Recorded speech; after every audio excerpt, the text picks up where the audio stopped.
वो कश्मीर में पीडीपी यानी महबूबा मुफ्ती की पीडीपी जो है वो एक बार फिर बहुत ज्यादा चर्चा का मौजू बन गई है। इसलिए कि पीडीपी ने हालिया दिनों में ऐसे मुद्दे उठाए हैं जिनको लेकर कहीं ना कहीं आवाम से ज्यादा करीब होने की पीडीपी की कोशिश जाहिर होती है। अब महबूबा मुफ्ती ने सीधे तौर पर यह कह दिया है, एक ऐसी बात कह दी है, एक ऐसा हम कह सकते हैं कि अपील कह दी है या सियासी दबाव बना दिया है कि अब देखना यह होगा कि क्या उमर अब्दुल्ला महबूबा मुफ्ती की बात मानेंगे। क्या नेशनल कॉन्फ्रेंस अपने बोते भी अगर ये बात करती है या ये इकदाम उठाती है तो क्या ये कहा जाएगा कि नेशनल कॉन्फ्रेंस कहीं ना कहीं पीडीपी के दबाव में आ गई। हम ऐसा क्यों कह रहे हैं? दरअसल मामला ये है, आपको याद होगा एक कुछ पहले ही इल्तिजा मुफ्ती जो महबूबा मुफ्ती की बेटी है, इल्तिजा मुफ्ती ने एक कैंपेन शुरू किया। दरअसल ये पार्टी का कैंपेन है लेकिन इल्तिजा मुफ्ती ने उसकी शुरुआत की और कैंपेन क्या था? एंटी अल्कोहल मूवमेंट, यानी कि जम्मू कश्मीर में पूरी तरह से शराब पर पाबंदी आयद की जाए। इसको लेकर के एक दिन पहले जब इल्तिजा मुफ्ती से पूछा गया था एनसी के ताल्लुक से तो उन्होंने कह दिया था कि नेशनल कॉन्फ्रेंस तो नकलची बंदर है। अब महबूबा मुफ्ती ने यह कहा है कि महबूबा मुफ्ती का कहना है कि नेशनल कॉन्फ्रेंस को चाहिए और उमर अब्दुल्ला को चाहिए जो चीफ मिनिस्टर जम्मू कश्मीर के, कि पीडीपी ने जो 3 बिल तजवीज यानी मुजवजा जो 3 बिल है पीडीपी की, उन बिलों पर उमर अब्दुल्ला जो है वो उसकी हिमायत करें, यानी नेशनल कॉन्फ्रेंस हाउस के अंदर उन बिलों की हिमायत करें। और उनमें से एक बिल जो है वो खासतौर से शराब पर पाबंदी आयद करने को लेकर है। जाहिर है कि ऐसा लग रहा है कि शराब पर पाबंदी आयद हो इस मुद्दे पर कहीं ना कहीं पीडीपी को आवाम की हिमायत हासिल होती नजर आ रही है। शायद यही वजह है कि बीजेपी ने भी खुलकर इसके खिलाफ कुछ नहीं कहा। हाँ, यह जरूर कहा सत शर्मा ने कि जो जनता का मूड होगा, जो जनता की राय होगी, हम उसी के मुताबिक अपना कदम उठाएंगे।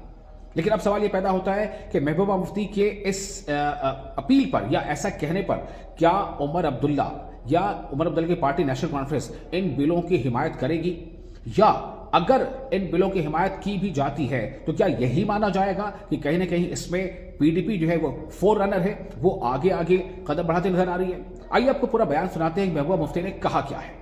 जो शराब की बिद्दत है, हम एक मुस्लिम मेजॉरिटी स्टेट होने के साथ साथ हमारे नौजवान इसको ड्रग्स और शराब का पूरी तरह से शिकार हो रहे हैं, जिससे घरों के घर उजड़ रहे हैं। शराब पे बैन लगाने के लिए भी हमने एक बिल लाया है। तो मेरी गुजारिश होगी उमर साहब से कि वो इन बिल को पास करने में पूरी अपनी मदद करें, सपोर्ट करें। और साथ ही जो स्पीकर साहब हैं उनसे मेरी गुजारिश है कि आप स्पीकर हैं, आपका काम है जो मेंबर है उनके हकूक की रखवाली करना, न सिर्फ धमकाना कि आप कोई बिल लाओगे, रेजोल्यूशन लाओगे, बाहर बात मत करो इसके बारे में। रेजोल्यूशन होगा, बिल होगा, सवाल होगा, वो पब्लिक में जाना चाहिए, उस पर डिबेट होना चाहिए ताकि लोगों में जवाबदेही हासिल हो। तो आपने सुना कि महबूबा मुफ्ती ने क्या कहा। महबूबा मुफ्ती ने सिर्फ शराब वाले मुद्दे पर ही नहीं कहा बल्कि बहुत सारी और बातें की हैं। उन्होंने ये कहा कि किस तरह से उन्होंने कहा कि हो सकता है कि 370 के मुद्दे को उमर अब्दुल्ला अभी कुछ उस पर ना कहना चाहे, लेकिन बहुत सारे ऐसे मुद्दे हैं जिनमें जो बेरोजगार नौजवान हैं उनकी हिरासत वाली जो मुद्दे हैं वो मुद्दे हैं, और बहुत सारे मुद्दों को उन्होंने इसका जिक्र किया। उन्होंने कहा कि दरअसल ये चाहिए कि जो 2019 के फैसले हैं उसको उमर अब्दुल्ला को चाहिए कि उस पर मुहर ना लगाएं। ये भी काफी अहम बात है। लेकिन अब आपको ये बताते हैं कि महबूबा मुफ्ती ने जो कुछ कहा है इसका कहीं ना कहीं ऐसा लगता है कि नेशनल कॉन्फ्रेंस भी इसकी तरफ कदम आगे बढ़ा रही है। अब ऐसा कैसे जाहिर हो रहा है? वो इस तरह से जाहिर हो रहा है कि नेशनल कॉन्फ्रेंस के एक और बहुत ही कदावर लीडर हैं, उनका नाम है सकीना इत्तू, आप जानते हैं, और वो फिलहाल जो है वो वजीर सेहत भी हैं। तो सकीना इत्तू ने यह कहा है कि दरअसल पीडीपी इन मुद्दों के जरिए से बिन मुद्दों को मुद्दों बनाने की कोशिश में है, यानी कि वो जो है ऐसी सियासत कर रही है जो कहीं मुद्दा नहीं, चूंकि नेशनल कॉन्फ्रेंस इन मुद्दों पर पहले से ही जो है वो आवाज बुलंद करती रही है। यानी कि अब ये देखिए इससे क्या इशारा मिल रहा है? इससे इशारा कहीं ना कहीं ये मिल रहा है कि क्या वो जो बिल हैं जिनके बारे में महबूबा मुफ्ती कह रही हैं, क्या उन बिलों पर नेशनल कॉन्फ्रेंस भी कहीं ना कहीं कदम आगे बढ़ाएगी? क्या उन बिलों को जो है हिमायत नेशनल कॉन्फ्रेंस के भी मिल जाएगी? इनकी बात से तो ऐसा ही लगता है। सकीना इत्तू ने एक तरफ जहां पीडीपी पर तनकीद की है, उसी के साथ साथ उन्होंने बयान क्या दिया वो भी सुनिए, क्योंकि खासतौर से उन्होंने कहा है कि जब पीडीपी खुद बरसे इख्तियार थी तब उन्होंने इस तरह का इकदाम क्यों नहीं किया। सुनिए पूरी बात क्या कहा सकीना इत्तू ने। ड्रग्स का जो इशू है वो हमने इलेक्शन से पहले ही एक कमेटी हमारी पार्टी ने बनाई थी, उमर अब्दुल्ला साहब ने, उसमें कुछ मेंबर रखे थे जिन्होंने 6 महीने कमेटी का रिपोर्ट बनाया। और जहां तक हेल्थ डिपार्टमेंट का ताल्लुक है, हम इस पे ऑलरेडी काम कर रहे हैं। हर डिस्ट्रिक्ट में काम हो रहा है। पुलिस और डिस्ट्रिक्ट डेवलपमेंट कमिश्नर और हेल्थ डिपार्टमेंट की कोऑर्डिनेशन से। पीडीपी के पास तो बेचारों के पास कुछ है नहीं, वो बेचारे लाचार हैं, मजबूर हैं इस टाइम। वो चाहते हैं कि हम लोगों के नजदीक जाए।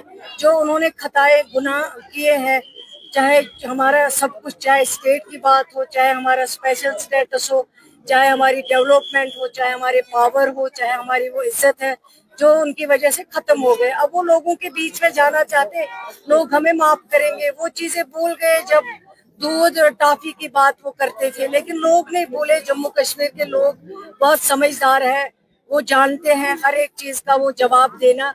और वो जवाब उन्होंने दे दिया पीडीपी को रिजेक्ट करके।